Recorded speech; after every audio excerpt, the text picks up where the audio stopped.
In the past, television programs have informed people of unsolved mysteries. There is even one show that specialized in unsolved mysteries.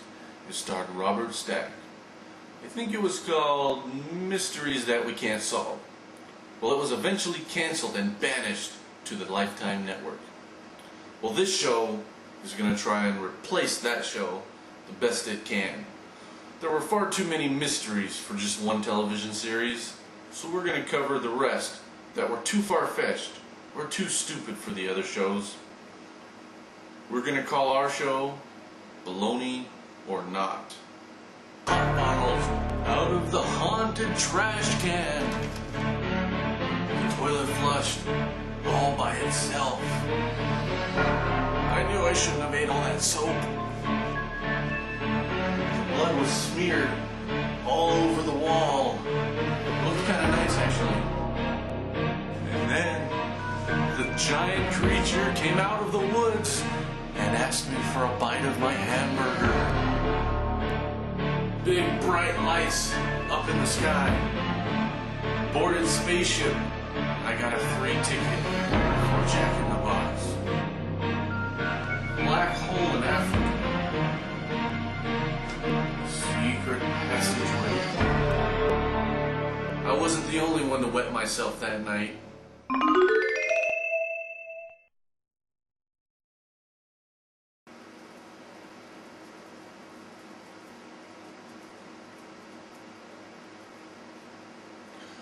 Our first episode of Bologna or Not will be a mysteries program staple, the history of UFOs.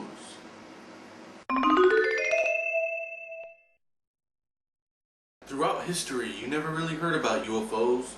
There was the Great Zeppelin Scare of 1901, Orson Welles' famous War of the Worlds broadcast in 1934, but that was all going to change in 1947.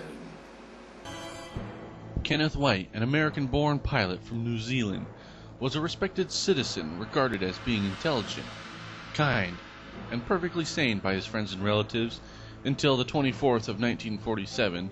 On that faithful day, Kenneth White was flying near Mount Rainier in Washington State, less than 50 miles from the present-day Bologna or Not headquarters in North Seattle, when he observed the formation of disc-like objects above the horizon. Unfortunately, he should have been observing his flight path, as he then crashed into a hillside and his plane exploded. He survived with minor injuries. He later described the objects to stunned journalists as flying saucers skipping over water. For some reason, the term flying saucers stuck. People looked for them in the sky, and when there were none to be seen, they staged hoaxes using models. Newspapers played journalistic ping-pong with the subject. Numerous theories abounded, some even stating that the saucers were Nazi or Soviet spacecraft spying on the United States. This Foo Fighter theory was quickly abandoned when it became apparent that the Soviets had the same theories about the spacecraft in their airspace. However, only 8 days later, an even more phenomenal event would occur and change the face of UFO culture forever. Headline edition, July 8, 1947. The Army Air Forces has announced that a flying disc has been found and is now in the possession of the Army. This infamous radio broadcast said it all. Aliens had crashed outside of a small town in Roswell, New Mexico. Reports of the story varied, as the military could not yet determine which lie would work best. However, local rancher John Cruz was the first to make the discovery. It crash-landed on my northern field and took out a perfectly good barbed wire fence. But I was thinking, with the money I could make selling the thing, I could afford to land in a climate suitable for crops. But the government came and took it away. Then they said they'd kill me if I ever told it. Could you edit that last part out? 3 days later, the military changed its mind and said that the saucer was actually a weather balloon struck by lightning in an electrical storm the night before the discovery. Despite the fact that 3 bodies were discovered from the crash site at the Cruz Ranch, and weather reports indicated no thunderstorms had been in the area since the records were first kept in 1890. The Army disavowed any knowledge of the UFO's existence until July of 1997, the 15th anniversary of the crash, when a head officer of the Army claimed that the balloon was part of an experimental and classified Project Mogul, believed to be a balloon-mounted spy cam system. He went on to say that the bodies discovered were actually crash test dummies. He did not explain why there were such dummies on an unmanned balloon. How this guy kept a straight face, I can't imagine.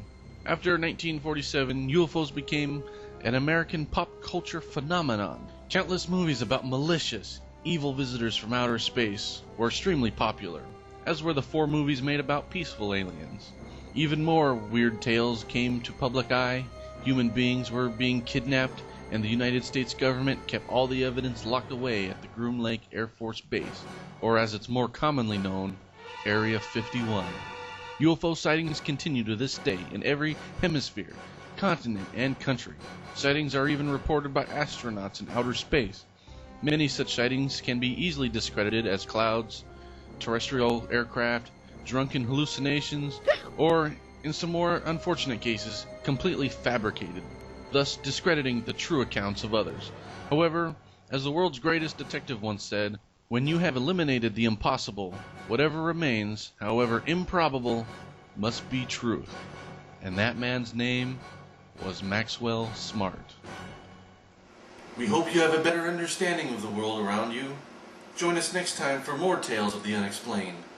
What will we discover next? Perhaps the tale of the haunted light bulb. Or maybe the story of the unemployed, hairy, ape-like creature of the Pacific Northwest. Whether it's amazing accounts of ancient anomalies, or crackpot chronicles of counterfeit creatures, it's up to you to decide. Bologna or not.